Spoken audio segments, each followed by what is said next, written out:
Jim, obviously a lot of the audience that's listening to this podcast, a lot of golf professionals, which you know well, having been a club professional at one point in your life many years ago. But you've played with a lot of club pros, back in those days, while you were coming up before you're on tour, and I'm sure you still do from time to this day. I think a lot of guys and girls out there that are playing at a high level professionally in our sections might wonder what is, in your opinion, the difference that would make the difference between, say, a top club professional, a guy or girl that's competing in our national championship, versus somebody that has what it takes to make it on the PGA Tour. What do you think stands out as the big difference?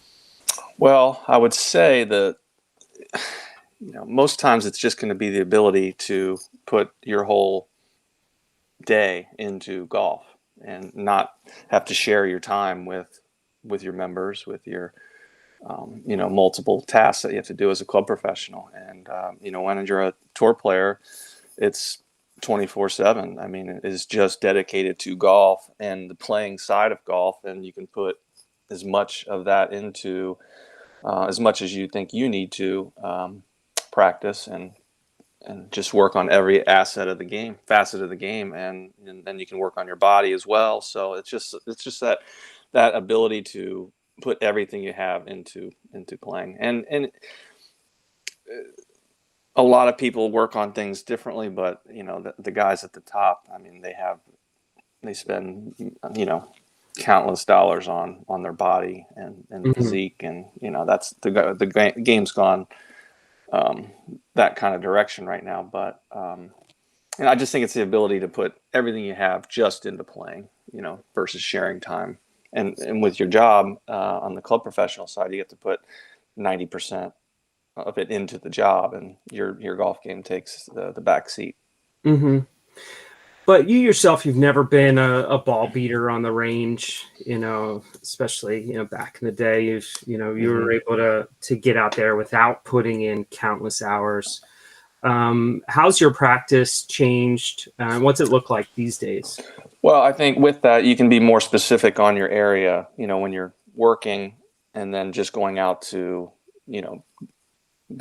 beat a few balls and just see how the game looks. Now you can be so specific on what you need to work on, get the help that you need on those areas. So myself, I am still not a ball beater, so just go out and hit the occasional range balls, and then just work specifically on what I need to work on, a short game.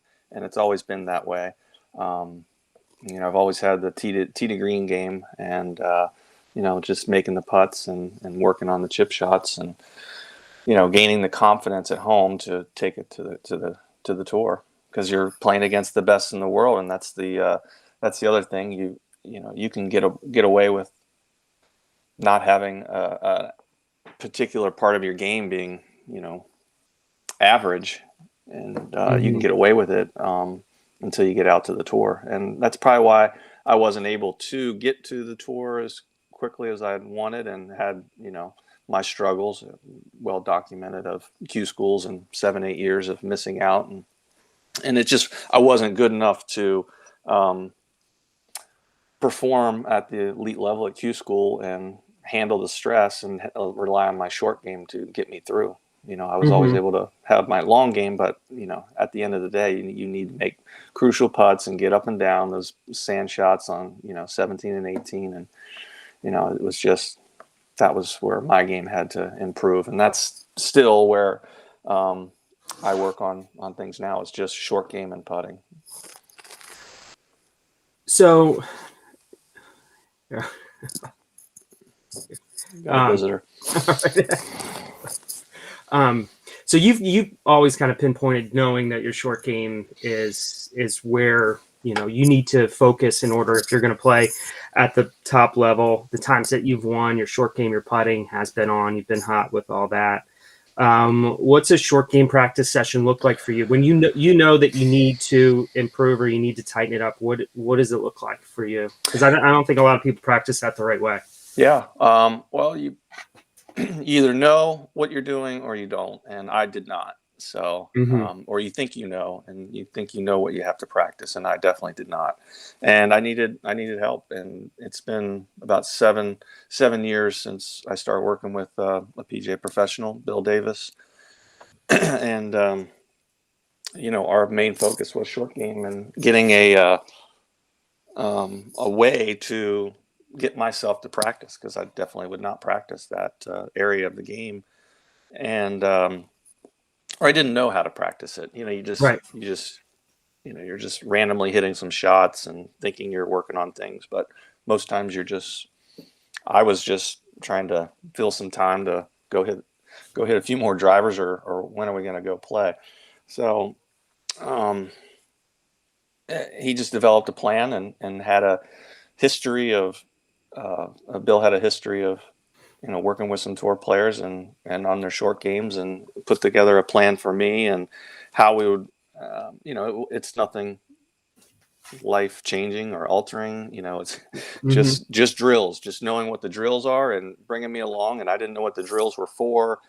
And, and then all of a sudden little things changing. And then I was like, well, why didn't we, work on that, a month ago? He's like, well, we had to fix this first. And, so just little things of how your body, with pitching and chipping. I was using a pitching technique when I was chipping, and using a chipping technique when I was pitching. So I was a little backwards, and, a little too much movement when it should be stable, and no movement when I needed to have some movement. So is a Just lot of that practice still technical versus more like setting out with little goals while you practice, or some combination of both? I'd say a little bit of both. We do have some technical things where it would just be, chipping through gates, or something to help the path on your putting, or but when you're doing that, then we're just trying to see the results. We take away the drills, and then we're just doing we call it onesie practice, and you got one shot at your chipping, and you keep some data, and just to see what your proximities are, and see Right. how we're progressing. So, and the tour data has definitely helped with with uh, with everyone's coaching on tour, and we have the data. We know where we rank against everyone else, and we know our proximities, and that's definitely helped. So he definitely takes a look at that more than I do. So that's good So information to have. yeah, but I know you're not a numbers guy. You're not I'm you're not. not really scouring over data, including like TrackMan data, right? Right, So right. I've always kind of chuckled at how you've told me that you test out clubs, or try out new clubs, or determine whether they're right for you. Hmm. I think I just saw that you're with PXG now. I am signed this winter with PXG, so that was a big change. I was with TaylorMade for a while, but I've had a lot of flexibility with my contracts in the past. I was just using woods with TaylorMade, so this is right now it's an iron deal only, so it really hasn't changed a whole lot for me. I'm still using the TaylorMade woods, Yeah, now using PXG irons, and some wedges. So pretty much the same bag that I had, minus the PXG. And I feel like a blade's a blade, so it was not a too big a change in that right. respect. But um, yeah, testing is for me. It's just how it comes off.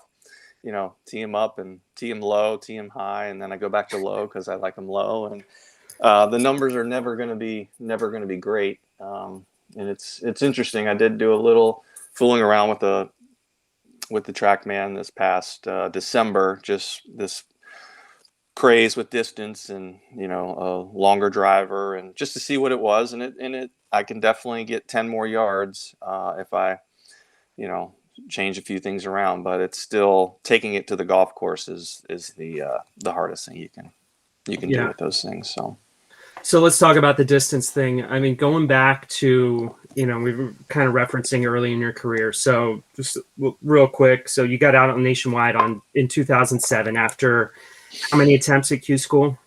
So you got, seven yeah. seven. Hmm. Yeah. So from college on, right, until you made Yep. it out there, you were pretty much going every year trying to, Yep. finally did. But when we're talking about distance back then, if I remember seeing some stats correctly back then, you were one of the longer players on Nationwide, or I'd top say Relative. I mean, Yeah. we didn't have as much data, and they were only selecting. That's the thing. It's a little skewed. You didn't get every drive. It was, Right. so who knows what the real data was. I wasn't short by any means, but I was never a high launch, low spin player. I was always relying on roll, and accuracy still was main concern with me. But I felt like I was not short by any means. Yeah. And then compared to now, going into 2021 on the PGA Tour, how would you describe your? I mean, I'm 43. Playing like at Sony, I had no problem keeping up with the guys. I'm more than average. I'm above average, but there's definitely a gap between the middle of the pack and the top, 20 guys. I mean, that gap has really expanded. And do you feel like it's a noticeable advantage for those top guys? I think the way they hit their long irons is a little bit more impressive, and and we don't. They and probably when don't are have they a lot hitting of, long exactly irons? into par fives, I suppose. When you're hitting, I always remember last year playing with Jason Day, and I hit either a 3-wood or a 5-wood on 3 par 4s or par 5s, and I hit the green every time with it, and he hit an iron all those times, and it's just, there's the difference. 235 is a 5-wood all day for me, and that's a 4 or 5 iron, and that's tough. But that also creates problems with them. Their gaps are pretty large, and consistency when you're might have 20-yard gap between your 4 and a 5, or that creates some other problems for them. But it's I'd say that long iron to that fairway wood, and I mean, just as far as they go now. I mean, I know that distance debate's coming up, and I don't know, we're talking about it, but it's coming, and definitely dividing the tour from the USGA. I know most tour players are not going to be in favor of rolling it back, but I think there's got to be something. It's out of control with on the tour level with the everyday player. It's not an issue, but on tour, it is. Yeah, but I guess the one side of that argument is that for a guy who's not in that top 10% of of distance, if it gets rolled back, the difference is still there, right? So Rory or Dustin or whoever, or Bryson, they're still hitting it that much further than the rest of the field, right? Yes, they will still hit it further, and you never know how when that ball, the restrictions, how they, maybe they'll even get a bigger gap between some of us. But I think it's more against the player versus the course. Can the courses defend it more than player versus player? And we're always going to be shorter, but we've got 14 clubs, and there's no reason we can't. I've hit 5-woods into par 4s before, and hybrids, and I don't think that's where the tour wants it, but I think a little bit of a rollback, and it'll be interesting to see if the USGA does it, if Augusta does it, RNA. I mean, the tour will have to follow, but I don't know. I really don't know. Having different rules, bifurcation is not great, but right. Well, being 43, you're getting closer to Champions Tour status anyway. Get rid of this stuff. Right. Yeah, somehow I've managed to win 3 times, and I'm exempt on tour through 2 more years after this. So I'm in my 40. I'll be 45 still playing on the PGA Tour. So who knows the distance gap for me then. But I mean, Champions Tour would be fantastic. And maybe they'll even lower the age on that to 45 in the next couple of years or something. That would be a nice way to just move on into that. Don't have to deal with the 20-year-olds anymore. But. Exactly. Yeah, they, being 43 as well, and then hearing, as we're going into the Super Bowl, all the talk is about how old Tom Brady is. He's 43, and we're 43, and just, I guess that means we're old, But. Yeah, right. I think most in most sports, you're not 43 is you're long gone. So I guess golf is one of the few where we can keep playing and compete with the young guys, and that's what makes the game good. But you've made it this far. So if we go back to, like I said, mentioning those, those attempts on the Q School, get out Nationwide in 2007. if you would have thought that you'd still be talking about being exempt here in 2021 with 3 wins, I mean, how unfathomable would that? Right. I've told many players, like, I'm the luckiest guy ever in tour. Maybe I was good enough, and I just didn't have the practice routine, short game, in '01, '04, '06, something. But just getting there is the hardest part. I think, with any, on the club professional side, getting the head pro job is the hardest part. Once you get it, you can, move on to other things and, different jobs or whatever. But just getting your first head pro job is, you interviewed so many times, and, just getting that tour card that first time is the hardest part. And then you can figure it out. You have time, you have a year to, learn how to travel, and then you still have the Q school again as a fail safe that you can fall back. But yeah, I mean, sitting in the pro shop with you, Diener, and at Bedminster, and to say, hey, in 2021, you have been on the tour for PGA Tour for over 10 years and 3 wins. It's like, yeah, right. You're crazy. So, pretty amazing story for myself. And I'm pinch myself every day that's been able to happen. And, a lot of hard work, and you can't discount that, but a lot of people work hard at it, and there's a lot of great golfers out there. So, pretty pleased. So one thing they always talk about, or they've talked about each time that you've won, one of the themes has been that you haven't been playing great leading up to those times. Yeah. I'm not sure the stats exactly from leading into the win in 2020 at Wyndham, where, by the way, you set tied the record for the lowest winning score on the weekend, which, another thing, which you thought, you got 61, 63 on the weekend to win. But in 2019, when you won at Barbasol, you missed 3 out of 19 cuts, right? Yep. You weren't playing great going into the win in 2020. So what do you attribute? Is it just golf?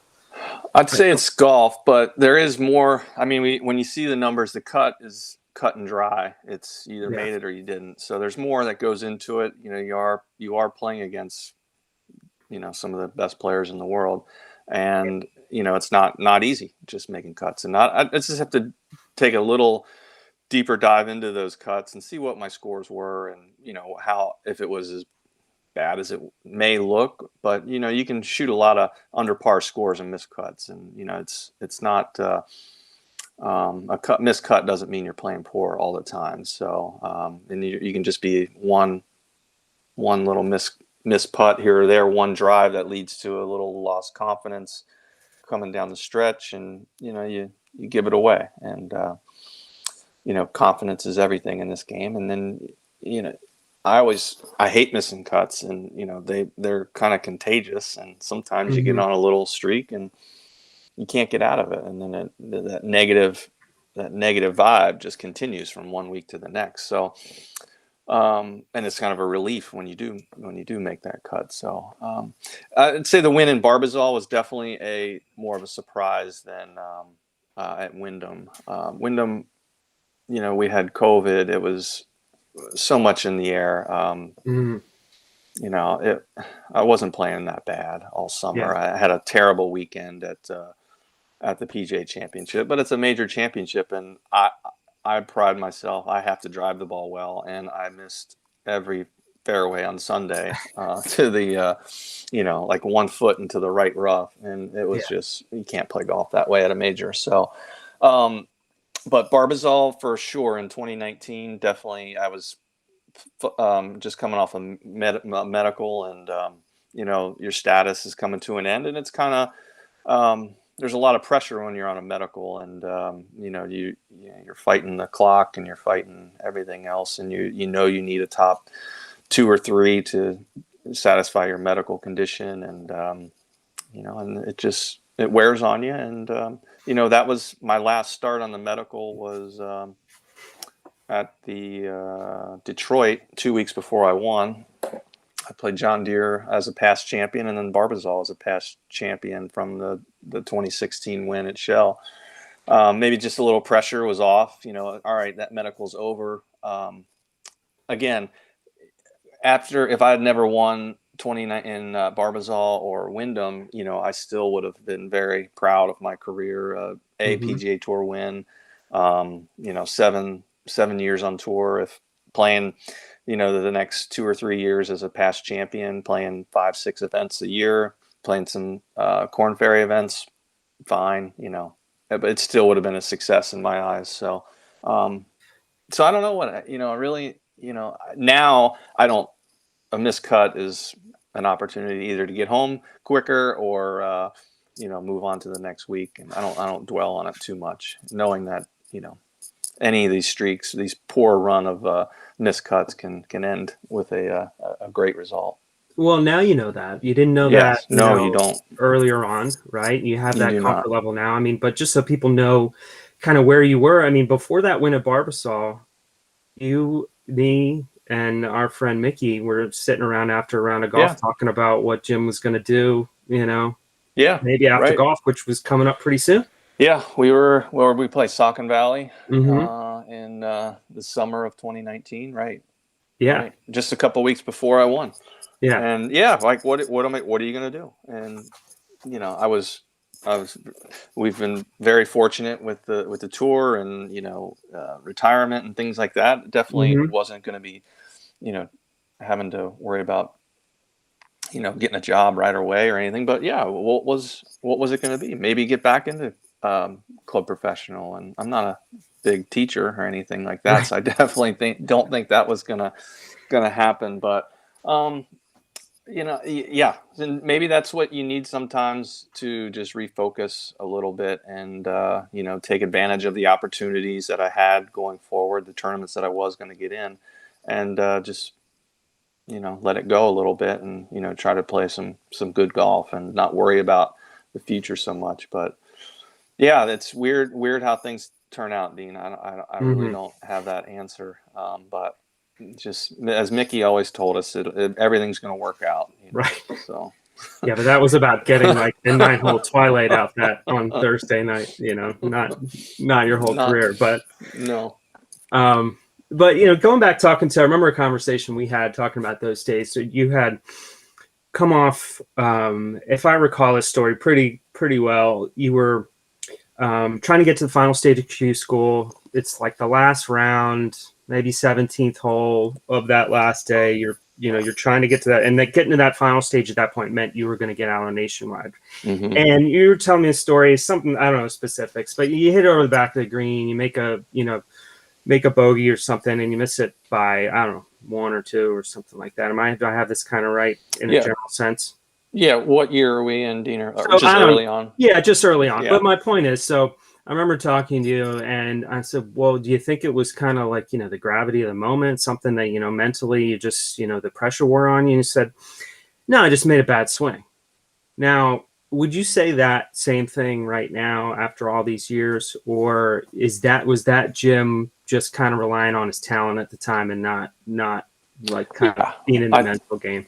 Right. I mean, just a bad swing, but probably not aware of every scenario that my golf swing probably wasn't as good then. My course management probably wasn't as good.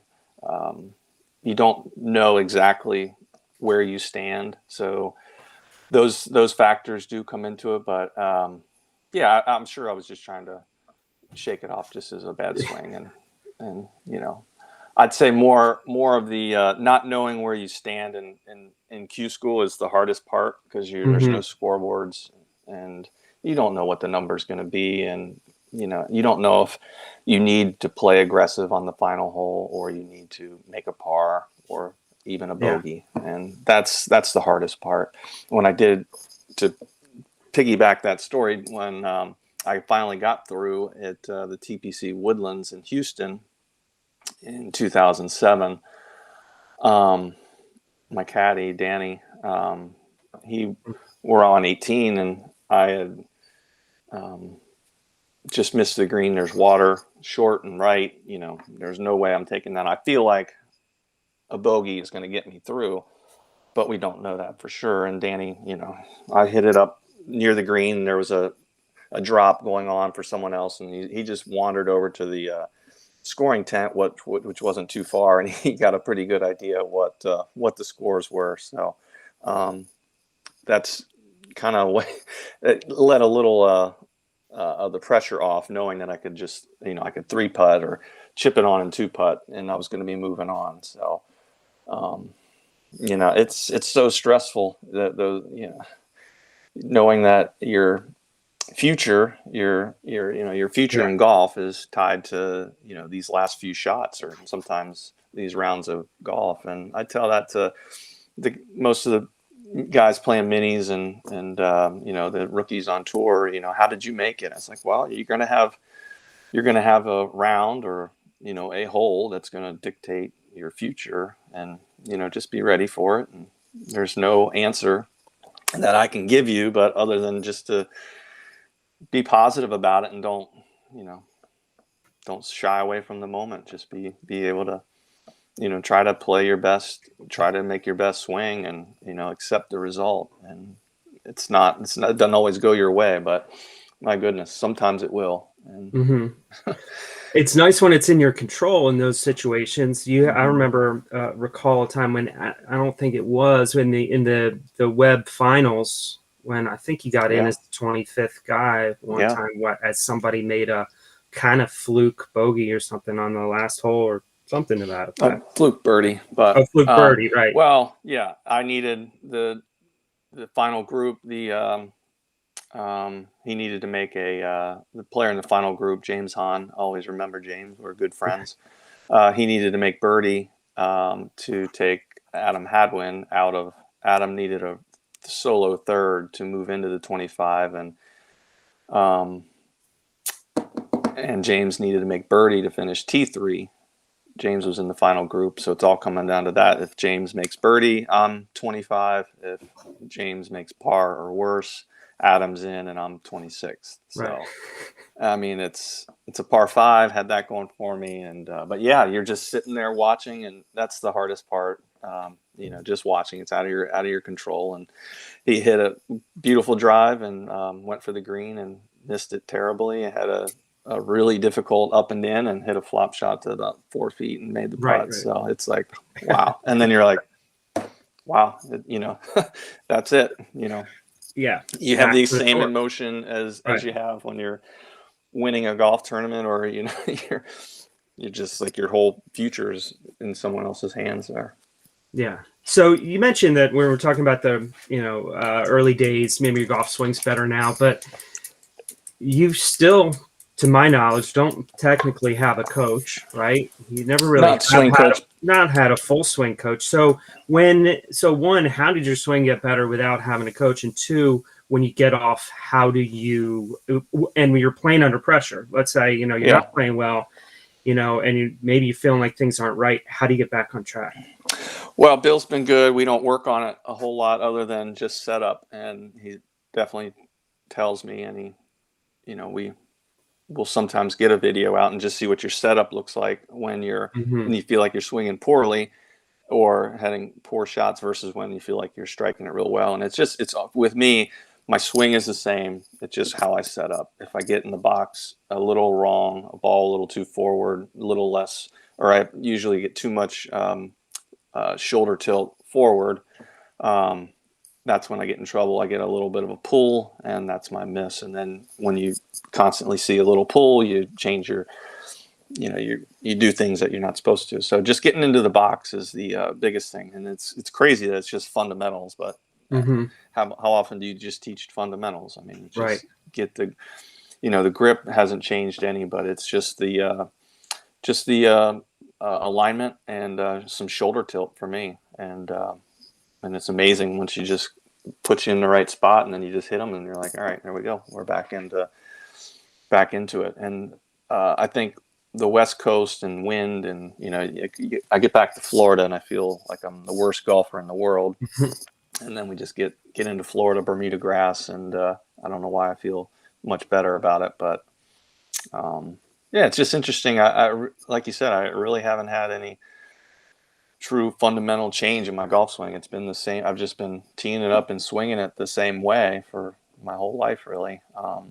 I guess I just know a few little things with the swing that, the longer it gets, the worse it is for me. I think I can get a little long on my backswing, and little things, nothing major. So when in these times where that you've won, I mean, you've hit clutch shots down the stretch. I mean, sometimes whether it was stuffing it in close, a couple times late at Wyndham. There was the tee shot on, at Houston on the 72nd hole. He just piped down the middle when you really needed one. Are you able to go through those moments? Especially, let's go back to Houston. This is your first win, 2016. You've got, top players in the world kind of breathing down your neck on the leaderboard. I don't know if you're aware of that or not. We certainly all were watching it. You're aware. Yes. But it's time to hit these shots, and it's make or break. So are you able to hit those? I know, again, you're not a technical player, but in the moment, what are you telling yourself in those times? Yeah, no, it's nice to be in those situations, but it's even better to step up and hit the shots. So, Shell Houston Open 2016. One of the hardest finishing holes that we play on tour. You got to step up, and like I said, you're going to have a moment in your career that you have to hit a shot, or play a good round, and it's going to come down to making the shot at the end. And I had nothing to lose. It was it was a driver. It's a hard hole. I love my driver. I teed it low. It's just rely on it, and I wasn't thinking anything technical with the golf swing. I just was confident in what I was doing, and I was more nervous after that. I was definitely nervous on the tee, but after hitting the shot and then watching Henrik putt out, and it's like, holy cow!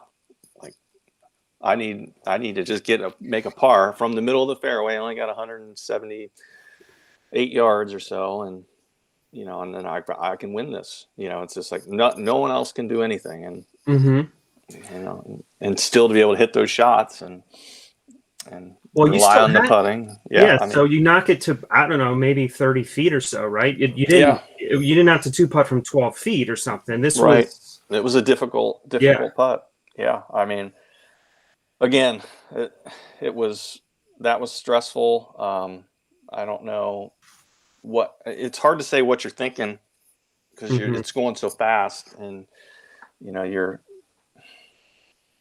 can't really recall what's going on. I mean, it's just you're very nervous, and you're trying just to process the information you're given, and and hit the shot, and luckily I was able to do what I needed to do, and had a very short putt for the win. I haven't had a long putt to win yet. I've had where I had to make it. I thought at Wyndham I was going to need to make it, and I was ready to make it. I felt like I had a good shot, a good putt, a good read, and I thought I made the putt. But it's weird. It goes so fast especially when you're in twosomes, and once the rounds are going. I mean, it's you just gotta step up, and that's a good thing, because you don't have much time to think. And the more you think, that was on 18 at Shell. There was a log jam, and sitting there for 12 minutes. Your mind does race, and I'd be lying to say it wasn't. But once it's time, when you're up, you just gotta peg it and go, and just be confident. So I'll get you out of here with some quick questions here. Get your opinion on a few things. So harder tee shot. We're talking about tee shots, and you love your driver, so I don't know how nervous you get on an opening tee shot at any event. But tee shot, the first tee at Augusta versus the first tee at a U.S. Open, which one's tougher? I think the U.S. Open is the most difficult. Yeah, I mean, I know Augusta. It happened so quickly, going right to it, and being first off, it was amazing. I mean, there's I mean, winning was fantastic, but that opening tee shot was just, holy cow! Like, I can't believe I'm here. And I'm fine with that. But like the U.S. Open is in my head. I mean, this last one at Winged Foot was just brutal. Mm-hmm. There, you just feel like I have to hit the fairway and to have any chance. And that's when you struggle, is when you're putting more pressure on yourself, and like, I have to hit the fairway. And so U.S. Open fairways are much more difficult to hit.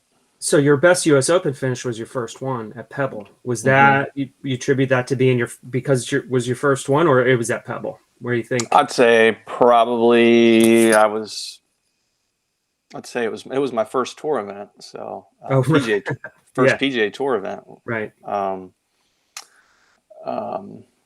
don't know. I'd say it was probably just because it was my first one. I've played Pebble many times now, and I think I had a great day. To be honest, it was. I made some birdies and some eagles early, and just get some momentum, and then, man, you just the feeling you get at tournaments when you're playing well, that you get from the fans, it's pretty amazing. It is quite amazing. It's even more at a major. And then just to be like, I don't even 7 under at a U.S. Open in a round was just crazy.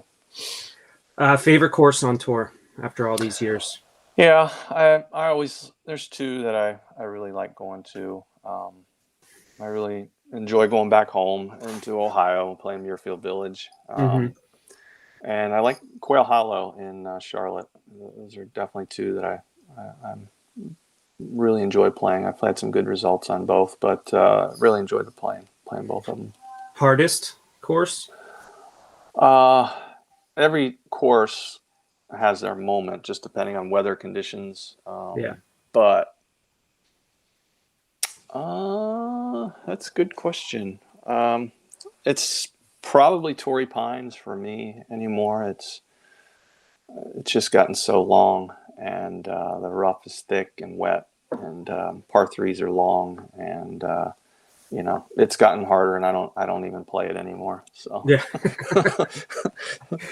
It's nice to have that luxury these days. Yeah, it is. And that is having a schedule, is to be able to make your own schedule and plan the events you want to play versus not play, and don't be forced into playing certain courses that you don't like. You were talking about some of these guys hitting, how they hit their long irons. You mentioned Jason Day and how he does that, playing with him. But who's the most impressive player you've played with, and you've just said, you kind of walked off saying, wow? I still think Rory, just for his size. I mean, Dustin is and Brooks are intimidating with their size, but Rory, height. Rory's built. He's in the gym all the time, but he makes such an effort. His swing is so beautiful and balanced, and he does it every time. And he can just hit his long irons straight up in the air. And when he's on, he's tough to beat. I mean, just like everybody else. I mean, like, when Dustin's on, it's hard to beat him. But I'd say Rory. More overrated shot for its difficulty: 17 at TPC or 16 at Phoenix? Or did I ask the question the wrong way? Are they actually tough shots? Well, I would say that 16 is just the crowd, but 17 at Sawgrass is much more difficult. Yeah, just with the water. So it's the players, and it's 17. It's not overrated. It's very difficult. All right. So if you hit in the water, I'll give you a pass. Thanks. There. Well, Jim, I appreciate you taking some time to chat. It was good to ask you some questions I've never asked you before. Usually we're talking about college football and the good old days. But, it's too bad the Nittany Lions are.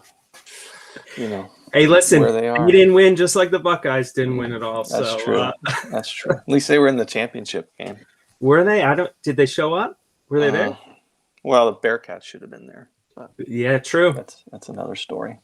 True. Well, I'm sure the Buckeyes will go out and pick up some new free agent quarterback and be right there next year. So. Yeah, you guys just keep picking up St. X Bombers, and Yeah, that's true. You'll be good. You'll be good enough. Good enough.